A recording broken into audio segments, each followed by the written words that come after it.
Oh, hello, Philippine Star Readers. Hi, Philippine Star Reader. Hi guys, it's Piolo Pascual for our movie The Kingdom.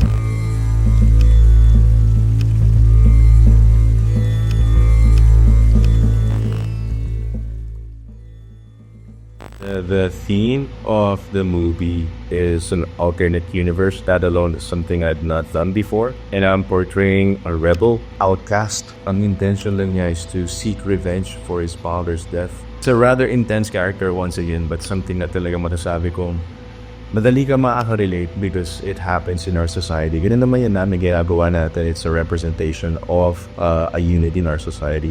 My character here is Daya Matias, daughter of Wasing Vic, who plays sa Lahan. Siya ang nag-groom to be the leader, the next leader after Lahan. So, si Daya Matias ay very hyperly responsible. Parang ganon, hyper siya. Hindi siya responsible lang, kumbaga very on top of everything. And siya yung parang dala-dala niya yung pamilya niya. He is related to Boss Bay's character, and he's got two other sisters. And one of them becomes the center of a problem. And my character basically reacts.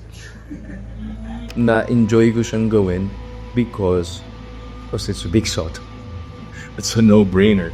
And then when Direct Mike approached me for it, and napaka-solid nung story, nung concept, napaka-clear nung intention. Sabi ko, this is something that you can't pass up on. So I feel privileged to be given a chance to portray roles, characters that are also significant in our society. Pero wala namang intention, no? Pag nalaland ko lang yung isang role na mapagkatalas at upaw. Ang sarap na at my age and this point of my career and my life, I get to diversify and do different roles that can fit my age for now. Number one talaga is Direct Mike Tobiera kasi I wanted to work with him. Number two, sabi ko, sana kung matutuloy si Cosmic at si Piolo, sabi ko, okay ako. I wanna work with that again. Number three, nag-present sa akin si Direct Mike. Wow, nagdaan ako. Ang kiling, din ng story, ang ganda ng nila, creative juices nila. I'm a fan. I mean, I was in the shower and, I could do the poster, shoot it in today. I'm like, feeling giddy. I mean, growing up, you're watching Vic Sotto films, so film test, I know you're doing one with him. So I still can't believe, I'm in this position wherein I get to act alongside, one of the icons in Philippine showbiz. And it's a very, different genre for him. So I'm just really honored, to be sharing the limelight with the one and only bossing. Parang for me, isa ito talaga sa mga masasabi ko landmark ng career ko. I get to work with somebody as iconic as him, and working with APT. I'm working with my best friend that I've not worked with or for 20 years. The last movie we did together was Milan. So it's a full circle of some sort. I was so excited. In fact, I don't know if he's gonna hear this, but one of the first few, 2-3 taping days, actually days I had with him, I finally went to the production and said, is he really like this? Like, what? Like, quiet? And I always imagined he'd have jokes in 5 seconds. Sabi niya, actually, first time ka. I'm like, what? I don't get to experience, like, the Vic Sotto. I get dramatic actor Vic. Bossy. And dramatic ko siya. Nobody's very quiet and reserved. There are times when he cracks jokes, but very rarely. And it feels like it's just the tip of the iceberg. I feel like I'm missing out.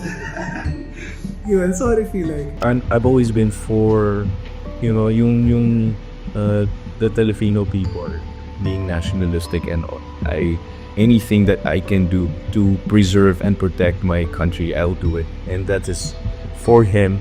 Yun sa kanya is something that was taken away from him early on in his life. I mean, I don't want to say that there's been a thing that's been taken from me. Pero yung ganung oppressed, we're in a third world country and we don't get to really have what we want.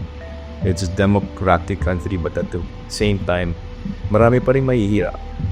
So yun dun yung sinasalamin niya yung restriction natin bilang tao na everything is dictated by the society if not the government. So yun yung nakarelate ako sa kanya bakit may discrepancy sa units ng society natin at bakit hindi natin nakukuha yung dapat para sa atin, you know.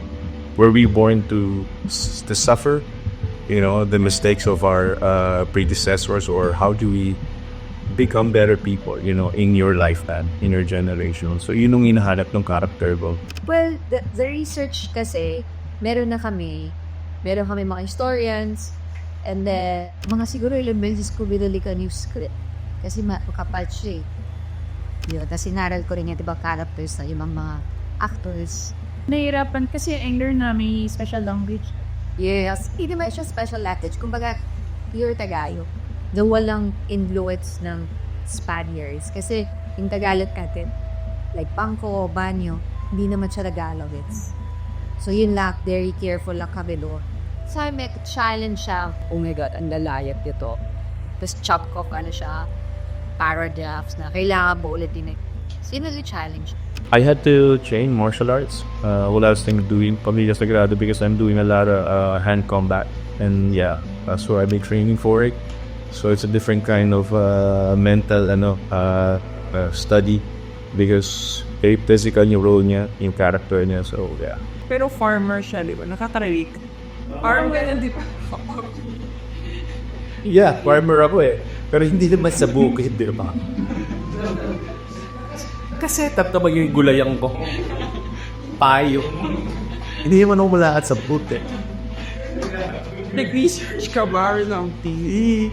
Well, hindi naman. Kasi, of course, they had to show me how it's done. You know, pagpunta pa, para gumawa ng palay. Tapos, prutigan din. Tapos, pati yung pag-mow ng palay. Inaral ko talaga. So, everything, ay salat lang, you know. Magagawa mo yung mga bagay na hindi mo may isan na pwede mo palang gawin eh. It's a particular language, and they took out a lot of this, most of the Spanish influences and all that, and so that's the hard part. It's kind of like a personal mission for me to stick to the script. A version of our language that is less evident of influences. The trading of goods and knowledge is still there, including probably the influence of the language, but not as heavily incorporated into it. How about that one? Yeah. Pero modern day siya. Yeah, it's modern. Modern. It's just a reimagining. What if? Like, anong Marvel has a what if, and DC has a version of that. Like, what if ito yung story, imbis na ito? Parang no, not at all. I don't like holidays. I prefer, like, the public service aspect. But the way our government is designed, there's no way to serve the public. It's only politics. You have to kiss someone's ass to get things done. And even if you do, it's half done. So, not to put everybody down, so wake up. I'm not super interested with the depths of monarchy, politics, and all. Kumbaga sa akin, one na lang yung current. Doon ako mas, siguro, is kung meron nung nilangang balikan, kung ano yung natutunan na pag-aralan sa past. Yun na lang. Oh yeah. I mean, you know, going to different places, observing and knowing their culture and their form of governance, you know, there are things na sa iniisip mo. What if kung ganun din sa atin? No? I mean, you know, I'm not saying, you know, I'd want it, you know, another way, but we're in a democratic country, you know. I love being Filipino and it is what it is. I mean, you have to deal with it, but given a chance, yeah. Ano kaya? But, you know, at the end of the day, bottom line is equality. Yun lang naman yung hinahabol natin para lahat pantay-pantay. Mahalin natin yung sarili natin. Sariling kultura. At huwag tayo magpapadala sa Personally, I was hoping that whoever watches this, what they take away is, you know, not to take it for granted the kind of country that we have. For me, it's a nice comparison of what our country should be, because nobody really asks it. We just wake up, we're too poor to ask or to give a damn about important questions. We wake up, we think about, when I say we the masses, syempre I'm not talking about, but everybody as a Filipino. You wake up, you're figuring out where to get the food on the plate, diba? So Sana they pick it up that it's a good kasi comparison to what could be, what should be, what might be missing. It's a hopefully this movie sparks questions, but I think we're like 50 years too early for anybody understanding things like this. Hypothetically, kung monarchy kaya tayo, imagine kaya. That's gonna be hard kasi from the beginning pa lang of our history, we already like are separate types diba? So to put all of that together under one roof, that's we can't even get Mindanao on our side. That's crazy. Diba? Maybe parliamentary. Like the right way, not the parliament of before. You know, what if we were ruled by a monarch? What if we were ruled differently? And what if we had a different kind of government? What could have been in our lives? But yes, we're stuck here. So this is like, a study lang. What could have been in our life. I feel blessed. I used to hate MMFF. I really hated it. I didn't like what it represented. I don't understand having a film festival that only showcases your own films. You don't invite anybody. You don't have anybody graded from outside who are actually known filmmakers. You get like lawyers to do it. It doesn't make sense to me. But I grew up and understood that the economical value into the film industry is very, very, very, very, very big.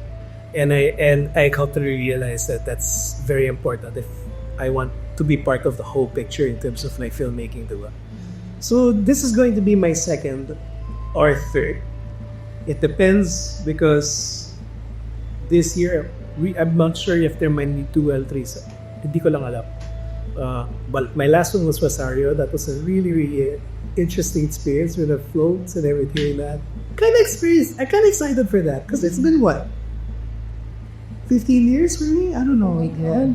Maybe? Yeah? Parang ganun. Gusto magtrabaho ng Pasko. Wala eh. Ito yung talagang dinadudge ko for like 20 years every time there's... Kasi sa Starsing naman before, alam nila pang PhilFest. Ito ngayon, may jury pa, di ba? So, sabi ko, last year, sana hindi pumasok yung Malyari sa PhilFest para makabagbakasin ako sa Pasko. Pumasok eh. Sabi ko, ito, yung kwento natin, may pagkapasok yung nagkiki ko. Gusto namin, okay, nabaulit tayo sa Pasko. What can I do? I love my job. And it's the 50th year of the festival. So, it's again an honor to be part of this milestone in the Philippine film industry and to represent a film na naisasalamin sa buhay natin sa society. After the festival in December, dadalhin din namin si LA eh. And you have foreign press there, you have foreign producers that might be interested to, explore and probably collaborate with us in terms of content making. So, papalawakin natin para mas marami pa makapanood ng Philippine cinema. Epic to dahil mamumulat ang lahat ng Pilipino. Pwede pala tayo maging ganun kung hindi tayo nakasako. Kung binaglaban natin yung karapatan natin as Filipino.